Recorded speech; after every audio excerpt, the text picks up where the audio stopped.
Friends, आज की video में मैं आपको बताने वाली हूँ कि 21 जून को साल का पहला सूर्य ग्रहण पड़ने वाला है। ये कहाँ कहाँ दिखाएगा, इसका समय क्या होगा, सूतक काल का समय क्या होगा और गर्भवती महिलाएं इससे कैसे बच सकती हैं, सूतक काल में क्या कर सकती हैं और क्या नहीं कर सकती हैं, क्या खाना बना सकती हैं। इस तरीके के जितने भी आपके सवाल हैं उन सारे सवालों के जवाब मैं इस वीडियो में आपको देने वाली हूँ। और ग्रहण करना चाहिए, ग्रहण के असर से कैसे बचना चाहिए और अपने बच्चे को कैसे बचाना चाहिए। तो फ्रेंड्स, वीडियो स्टार्ट करने से पहले अभी तक अगर आपने चैनल को सब्सक्राइब नहीं किया है तो कर लीजिए और साथ में जो घंटी का आइकन है उसको भी दबाना बिल्कुल मत भूलेगा। तो चलिए फ्रेंड्स, आज का वीडियो हम स्टार्ट करते हैं। 2 चंद्र ग्रहण के बाद अब साल का लंबा सूर्य ग्रहण 21 जून को लगने जा रहा है। यह कुंडलाकार ग्रहण है जो रिंग ऑफ फायर बनाता है। ये सूर्य ग्रहण भारत में दिखाई देगा। इसका प्रभाव भारत में भी होगा। भारत के साथ यह कांगो, पाकिस्तान, चीन, साउथ अफ्रीका के कुछ हिस्सों में भी दिखाई देगा। सूर्य ग्रहण का जो समय होगा वो 21 जून 10:17 से शुरू होकर दोपहर 2:02 तक रहेगा। फ्रेंड्स, जो मैंने इस वीडियो में आपको समय बताया है वो एक्चुअल बताया है। जिस टाइम ग्रहण सही तरीके से असर दिखाई देगा वही मैंने टाइमिंग बताई है। आपको अलग अलग वीडियो में अलग अलग टाइमिंग बताई जाएगी, लेकिन मैंने आपको वही टाइमिंग बताई है जिस टाइम जो ग्रहण का असर है वो पूरे तरीके से दिखाई देगा। ठीक है, जैसे आप सबको पता है कि सूर्य ग्रहण का जो सूतक काल होता है वो 12 घंटे पहले ही शुरू हो जाता है। इस ग्रहण का जो सूतक काल है वो 20 जून को रात के 10 बजे से शुरू हो जाएगा। ये लंबा सूर्य ग्रहण है। इस ग्रहण की जो टाइमिंग है वो 3 घंटे 25 मिनट की होगी। सूर्य ग्रहण के दौरान कुछ जरूरी बातों का ध्यान रखना बहुत ज़्यादा जरूरी होता है। खासकर प्रेग्नेंट महिलाओं को अपने बच्चे को ग्रहण के असर से बचा कर रखना बहुत ज़्यादा जरूरी होता है। तो पहले सूतक काल के बारे में हम जान लेते हैं कि सूतक में क्या करना चाहिए और क्या नहीं करना चाहिए। जैसे फ्रेंड्स, आप लोग पूछते हैं कि क्या सूतक में खा पी सकते हैं, खाना बना सकते हैं। तो हाँ, आप सूतक काल में सब कर सकते हैं। सूतक काल में केवल शुभ काम नहीं किए जाते हैं, जैसे कि मंदिर के कपाट भी इस दिन बंद हो जाते हैं, तो पूजा पाठ भी सूतक काल में नहीं किया जाता है। भगवान की मूर्तियों को भी टच नहीं किया जाता है और सूतक में किसी भी अच्छे काम की शुरुआत भी नहीं की जाती है। सब कुछ आप कर सकते हैं और इसमें टेंशन वाली बात नहीं है।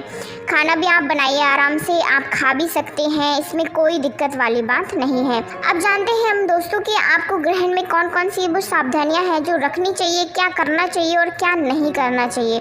पुराने से चली आ रही मान्यताओं के अनुसार ग्रहण के दौरान खाना नहीं खाना चाहिए, बनाना भी नहीं चाहिए, साथ में सजना संवरना, सोना भी नहीं चाहिए। ठीक है, ये बहुत पुराने समय से ये मान्यताएं चली आ रही हैं, लेकिन उन्हीं मान्यताओं के अनुसार ये भी माना जाता है कि ग्रहण के दौरान गर्भवती बच्चे, बूढ़ों या बीमार लोगों को छूट दी जाती है। जैसे कि आप प्रेग्नेंट हैं तो आप ग्रहण के दौरान फ्रूट्स या जूस ले सकती हैं, क्योंकि ग्रहण का टाइम जो है बहुत लंबा होने वाला है। तो इस दौरान अगर आप भूखी रहेंगी तो बच्चे पर भी गलत असर पड़ेगा और आपको कमजोरी भी आ सकती है। तो आप इस दौरान ड्राई फ्रूट्स ले सकती हैं, जूस भी आप ले सकती हैं, जो भी आपका मन करे, जो भी फल आपको खाना है वो आप ले सकती हैं। लेकिन आपको ध्यान रखना है, जो भी आप ग्रहण के दौरान खाने वाली हैं, पानी भी चाहे वो क्यों ना हो, उसमें आपको क्या करना है, तुलसी के पत्ते डालकर रखना है। लेकिन आपको ध्यान रखना है, तुलसी के पत्ते आपको सूतक काल शुरू होने से पहले ही तोड़कर रख लेने हैं। जैसे कि सूतक काल 20 जून को रात को 10 बजे से शुरू हो रहा है, तो आप से कि 5-6 बजे 20 जून को तुलसी के पत्ते तोड़कर अपने पास रख लीजिए, उनको फ्रिज में रख लीजिए तो वो फ्रेश बने रहेंगे। और अब जो जो खाना बचा हुआ है, पानी है, उसमें आप ग्रहण शुरू होने से पहले ही उन तुलसी के पत्तों को अपने खाने में डाल दें। लेकिन बस इस दौरान आपको ये ध्यान रखना है कि जो भी आप ग्रहण के दौरान खाना खाती हैं उसमें तुलसी के पत्ते डले होने चाहिए। वैसे ग्रहण के दौरान आपको हल्का फुल्का खाने का ही सेवन करना चाहिए, हैवी खाना नहीं खाना चाहिए, इसलिए आप हल्का फुल्का खाना ही खाएं, ज़्यादा हैवी खाना ना खाएं। आप ऐसा कर सकते जैसे कि ग्रहण सुबह से स्टार्ट हो रहा है 10 बजे के बाद से, तो आप उस दिन जल्दी उठ जाएं और जल्दी उठकर अपना सारा घर का काम निपटा लें, जिससे कि आपको बाहर का कोई भी काम ग्रहण के दौरान ना करना पड़े, बाहर ना निकलना पड़े। खाना पीना बनाकर आप अच्छा हैवी नाश्ता कर लें सुबह सुबह, जिससे आपको ग्रहण के दौरान ज़्यादा भूख ना लगे और आपका ड्राई फ्रूट्स और फलों में ही काम चल जाए, मतलब आपका पेट भर जाए। ठीक है, और एक जग में जिसमें भी आप पानी स्टोर करते हैं अपने कमरे में ही वो पानी रख ले, जिससे कि आपको बार बार बाहर ना निकलना पड़े पानी पीने के लिए, किचन में ना जाना पड़े बार बार। और ऐसे कमरे में आपको उस दिन रहना है जिसमें सूर्य की एक भी किरण ना आ रही हो। तो आप क्या करें कि अपने दरवाज़ों और खिड़कियों पर मोटे मोटे पर्दे डाल दें। अगर मोटे पर्दे नहीं है घर में तो आप मोटे मोटे भी अपने दरवाजे खिड़कियों पर डाल सकते हैं, जिससे कि सूर्य की एक भी किरण आपके कमरे तक ना आ पाए। और ऐसे कमरे में ही आपको उस दिन रहना है जिसमें कि उजाला ना आता हो, बाहर से बिल्कुल बंद हो खिड़की दरवाजे, कि मतलब सूर्य की एक भी किरण आपके कमरे में ना आए। इन चीज़ों का आपको स्पेशली ध्यान रखना है। और ग्रहण के दौरान आपको ना तो कोई चीज़ काटनी है, ना सिलना है, ना ही चाकू छुरी, किसी भी चीज़ का आपको यूज़ नहीं करना है, बल्कि जो भी आपके घर फैमिली में है, आपके हस्बैंड हैं, उनको भी इन चीज़ों का इस्तेमाल नहीं करने देना है। और जो भी आप कपड़े पहनती हैं ग्रहण के दौरान, उसमें ध्यान रखें कोई भी पिन या कोई भी चीज़ ऐसी चुभी ना हो।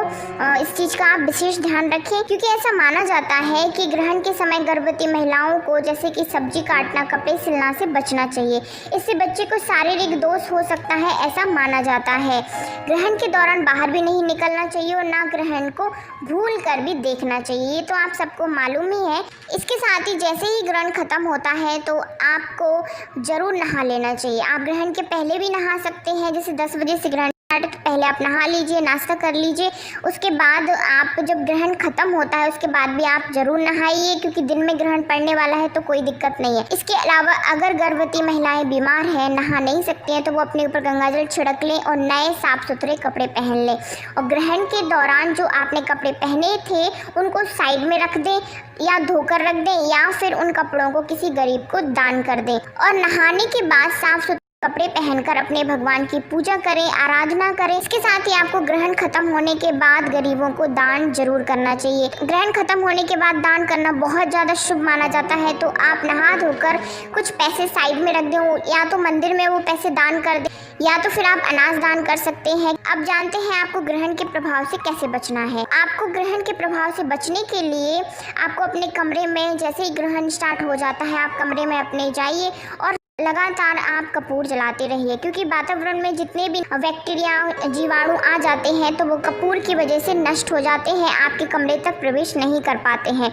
तो आप जैसे ही ग्रहण शुरू होता है आप कपूर अपने कमरे में जलाते रहिए। इसके साथ ही दिन है तो आप ग्रहण में मत सोइए और बैठकर आप अपने भगवान का जाप कर सकते हैं, हनुमान चालीसा पढ़ सकते हैं।